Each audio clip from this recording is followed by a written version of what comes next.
It is a great honor to be able to sit with you here in Switzerland and see all of your beautiful faces, so many different colors and places that you come from, so many backgrounds. When I look out, I see my family, the tribe of many colors, and I'm really pleased to be here with you today. It was several months ago that I was at another workshop working in Arizona, in the United States. And I went outside to say my prayers, as I do every night. And I was shown something very particular. I was shown a very beautiful city. And the bells were ringing. And in front of me stood this great big building, which I thought was a church. And it was lit with lights around it. And I was told to go to Switzerland, that the people needed to hear the message. And I said, okay, I will go. And it wasn't a week later that I received Cam's invitation.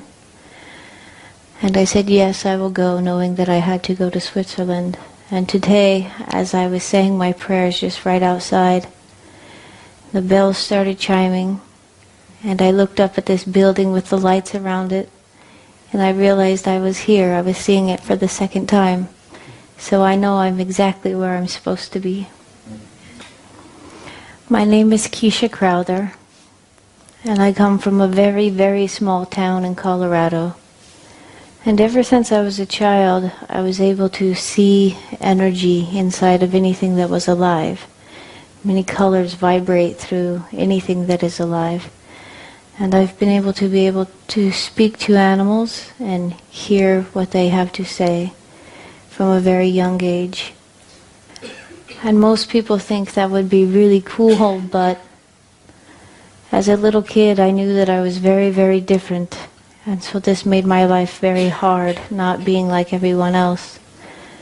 And I was learning lessons from the other side. A voice would teach me very specifically things that I needed to learn so that one day I would be able to teach these things. But for a long time I just thought I was crazy. I thought I was different, and I didn't understand why I was hearing and being taught from a voice. I didn't understand why I was seeing energy or why I could hear animals. And for a long time I just thought I didn't have a place in this world.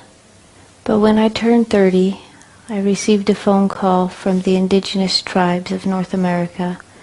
And an elder told me they knew that I was being taught by the other side since a very young age. And they told me it was time for me to become the one to be called Little Grandmother and become a shaman and a wisdom teacher. And that there were others just like me. There were 11 others, wisdom keepers, who were just like me, receiving the same messages. And we had a very important role to play on planet Earth. I was not raised to be a public speaker, and so this is very hard for me. I'm still learning. But I did promise to be the best wisdom keeper I could be, and to be the best shaman that I could be. And so although it is scary, I am here to teach you about the lessons I was taught from the other side, from Mother Earth, and from my indigenous elders, the Continental Council of Indigenous Elders. A long time ago on planet Earth, something incredible happened, and the poles shifted. And the people living at that time, a long time ago, were the Atlanteans, the Lemurians, and the Sumerians. They were very real people, not things that you read in story tales or fairy tales. They were very real. They were our ancestors. And when the poles shifted, an ice age began. And they started to go through this ice age, and then when the ice started to melt, the waters came up and started taking over their lands. And when the waters rose, they got into their different ships and went to different places of our planet and started living in different areas of our continents. The Mayan people are Atlanteans. The Aborigine people are Atlanteans. The Hawaiian peoples and the peoples of the Indonesian islands are the Sumerian people. The Wataha people of New Zealand are Lemurians.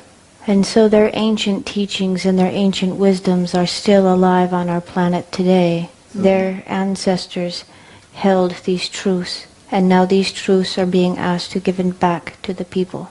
Their prophecies, these people's prophecies for hundreds of years have been talking about a time on our planet when the poles would shift again, and now it is upon us.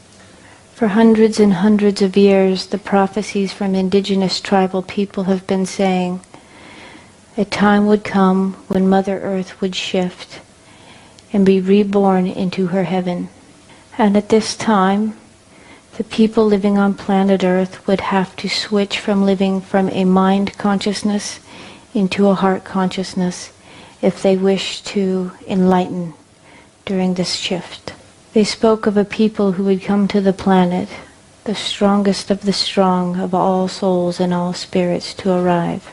And these people would shift the consciousness from mind consciousness into heart consciousness and change the world.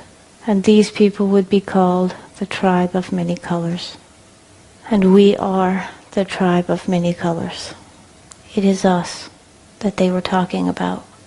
We are the ones we have been waiting for. The pole shift is happening. It is not going to happen. It has already begun. It is no longer a story that the elders are saying will happen. They are saying it is happening. Due north is no longer due north. It is changing all over the planet. And the poles will not stop shifting until it is completely shifted. A universal truth that we must understand is that Mother Earth is sacred to all beings. And we, the human beings living upon her, will not be allowed to kill her. And yet we have come very, very close. We have done things that we do not have answers for. We have done things to planet Earth that none of our science has a way to fix. We are the ones that must change the way we are living. There is no other people to come and save us. There is no Savior to come and save us. It is us that must save us. The ozone layer is disappearing. The planet's temperature has risen in 2 degrees. Although 2 degrees does not affect the human body, it affects wildlife immensely. The temperature of the water tells the fish when to give birth or when not to. And now the fish are not spawning. Some fish spawn year-round now because the jellyfish wait for only 2 days out of the year for the temperatures to be warm. And when the jellyfish know it is this warm, they give birth to thousands of babies. And now the water stays this temperature always. Now the whole seas, the Chinese seas, only have jellyfish. There are no fish left. 2 degrees allow bugs and insects to live in the north where the Arctic animals live, and now these animals have never had insects, and now the insects are there, and they're killing thousands and thousands of all of the caribou, and the polar bears are dying. It's killing many. We are the only living species on Mother Earth that create trash. And there is a mass of trash that is of plastic, larger than the size of Texas, sitting in the Atlantic Ocean. And something more serious is the Gulf of Mexico's oil spill. It is much worse than anyone is speaking about. It only takes 30 days of oil to spill to kill the entire Gulf, and it spilt well over 90 days. The entire Gulf of Mexico is dead. All life is dead in the Gulf of Mexico. Even the oxygen is dead in the water. All of the sea turtles spawn and give birth in the Gulf of Mexico. They are all dying. The oil moves faster than the whales can swim. 90% of all big fish are gone. It is not just the Gulf of Mexico's problem, but the Gulf Stream flows through the Gulf and comes straight to Europe, and it is full of oil.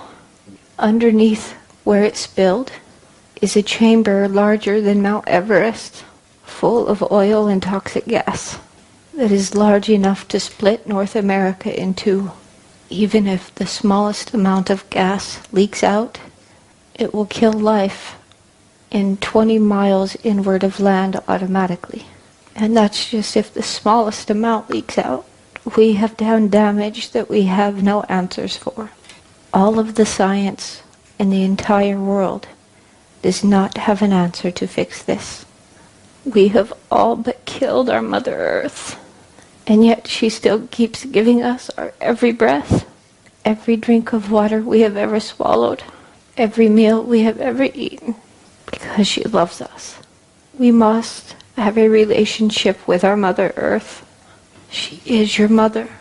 It is a universal law that Mother Earth is sacred to all beings, and it is a universal law that Mother Earth will go on, but that humanity will be removed before we kill her. And so now we realize how important the next couple of years are. The poles are already shifting. She will be reborn. But if we wish to go with her, we must start living from the heart. The more loving you are, the more intelligent you become. It is our only chance. This is not a story. This is really happening. This is real. So many of us are going throughout our days not even being aware of what is happening. But this is happening. Instead of living in fear, what the grandfathers are telling us is to start living from the heart, because the more loving you are, the more intelligent you become. If we start being love, we get the answers of how to save our planet, and then we get to stay. If we do not, our children will not have a future. This really is our situation. Right now, we have no answers on how to heal the wounds on Mother Earth. But we can get the answers if we start living from our hearts and not our brains. And it is not another generation of people that were chose to be here on this planet now. You were chose, because it is said that we are the strongest of strong souls ever to be on planet Earth.